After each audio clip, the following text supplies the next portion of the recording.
தீயினால் சுட்ட புண் உள்ளாரும் மாறாதே நாவினால் சுட்டவடு. ஆமாம் அப்படின்னு திருவள்ளுவரே சொல்லியிருக்காரு சரிங்களா. அதனால் பேசுகிறதெல்லாம் கொஞ்சம் பார்த்து பேசுங்கன்னு துணை முதல்வருக்கு ஒருத்தர் எச்சரிக்கை விடுத்திருக்காரு. யார் அவர்? எதிர்க்கட்சி தலைவர் எடப்பாடி பழனிசாமி அவர்கள் தான். அதாவது இந்த ரிஷிவந்தியம் திருக்கோவிலூர் தொகுதியில் நடந்த ஒரு கூட்டத்தில் தான் பேசியிருக்காரு. இந்த திமுக ஆட்சி இருக்குது பார்த்தீங்களா, இவங்க எப்பவுமே சொல்கிறது ஒன்றா இருக்கும், செய்கிறது ஒன்றா இருக்கும். அப்படியே செஞ்சிட்டாலும் அதை குத்தி காட்டி பேசிக்கிட்டே இருப்பாங்க. இப்போ கூட எடுத்துக்கோங்க, அதாவது பெண்களுக்கு இலவச பயணம் அப்படின்னு சொல்லிட்டு ஒரு திட்டத்தை அறிவித்தாங்க. அது நல்லா தான் போய்கிட்டு இருக்குன்னு நினச்சாங்க. ஆனால் நடுவில் ஒருத்தர் பேசினார், அவங்க கட்சியை சேர்ந்தவர்.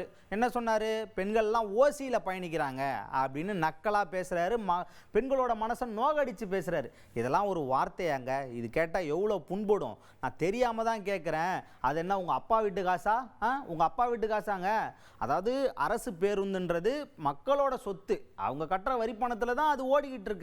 அதெல்லாம் அவங்க போகிறாங்க. இதை ஒரு திட்டம்னு அறிவிச்சுட்டு இன்னைக்கு மக்களையே நீங்கள் பேசுகிறீங்க. இதெல்லாம் நல்லதுக்கே இல்லைங்க அப்படின்னு திமுகவை சாடி பேசியிருக்காரு எடப்பாடி பழனிசாமி அவர்கள். திராவிட முன்னேற்ற கழக ஆட்சியிலே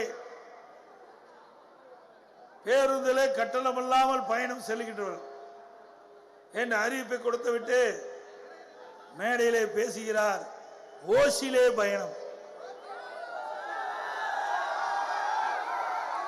பேசினாரா இல்லையா? அது வன்மையா கண்டிக்க வேண்டியதல்லவா? எனவே அப்பா வீட்டுல இருந்தா கொடுக்கிறாரு. அரசாங்கத்தில் இருக்கின்ற மக்கள் ஒவ்வொருவரும் கொடுக்கப்படுகின்ற வரியின் மூலமாகத்தான் பேருந்து இயங்குகின்றது. அது அவருடைய சொத்து, மக்களுடைய சொத்து. அவருடைய சொத்துக்கு இவர் எப்படி உரிமை கொண்டாடலாம்? எடப்பாடி பழனிசாமி அவர்கள் அடுத்ததா என்ன பேசியிருக்கார் அப்படின்னு பார்த்தீங்கன்னா, நம்ம சிஎம்க்கு இப்போதான் ஞானோதயமே பிறந்திருக்கு போல. இப்போ வந்துட்டு இளைஞர்களே போதையின் பாதையில் வீழ்ந்து விடாதீர்கள் அப்படின்னு பேசிக்கிட்டு இருக்காரு. இவங்களே கடையை திறந்து வச்சுப்பாங்களாம், இவங்களே எல்லாத்தையும் பண்ணுவாங்களாம். ஆனால் போதையில் மட்டும் விழாதீங்கன்னு மக்களை சொல்கிறாங்க, இளைஞர்களை சொல்கிறாங்க. இதெல்லாம் எங்கெங்கே அடுக்கும்? நியாயமா இதெல்லாம் அப்படின்னு திமுகவுக்கு கேள்வி விடுத்திருக்காரு எடப்பாடி பழனிசாமி அவர்கள். இப்பொழுதுதான் முதலமைச்சருக்கு ஞானோதயம் வந்து ஊடகத்திலே பேசுகிறார், தொலைக்காட்சியிலே கருத்தை தெரிவிக்கின்றார். இளைஞர்களே போதையின் பாதையில் செல்லாதீர்கள். எப்பொழுது அவர் போதைக்கு அடிமையாகி அவர் சீரழிந்து, அவர் குடும்பம் சீரழிந்து, இப்பொழுது முதலமைச்சர் பேசுகிறார். அடுத்ததா என்ன பேசியிருக்கார் அப்படின்னு பார்த்தீங்கன்னா, இப்போ சமீபத்தில் உதயநிதி ஸ்டாலின் துணை முதல்வர் அவர்கள் என்ன சொல்லியிருந்தார்னா, அதிமுக கூடிய விரைவில் ஐசியூவில் தான் இருக்கும் அப்படின்ற மாதிரி பேசியிருந்தார் இல்லையா. அதுக்கு தான் பதில் சொல்லியிருக்காரு எடப்பாடி பழனிசாமி அவர்கள். என்னென்னா, ஏங்க தம்பி வந்து நிலவரம் தெரியாமல் பேசிக்கிட்டு இருக்காரு. அதிமுக என்னமோ ஐசியூவில் இருக்குன்னு சொல்கிறாரு.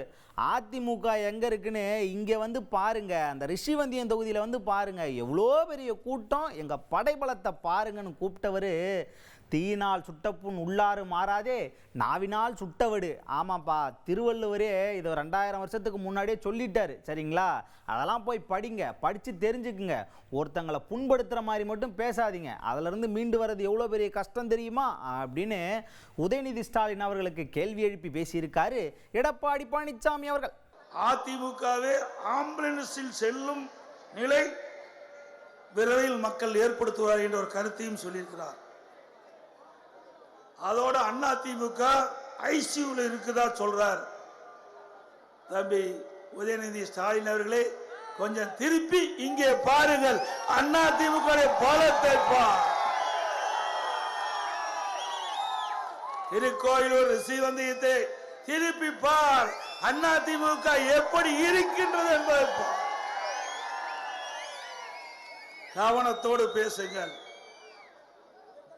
2000 ஆண்டுகளுக்கு முன்பே ஐயன் வள்ளுவன் அவர்கள் அழகாக சொல்லிவிட்டார், தீயனார் சுட்டவன் உள்ள ஆறுமே ஆறாது நாவினார் சுட்ட வடு என்று. தீயனார் சுட்டவன் கூட ஆறிரும், ஆனால் நாக்கில் இருந்து வருகிற வார்த்தை அது புண்படுத்தி விடும் என்று சொல்லியிருக்கிறார்.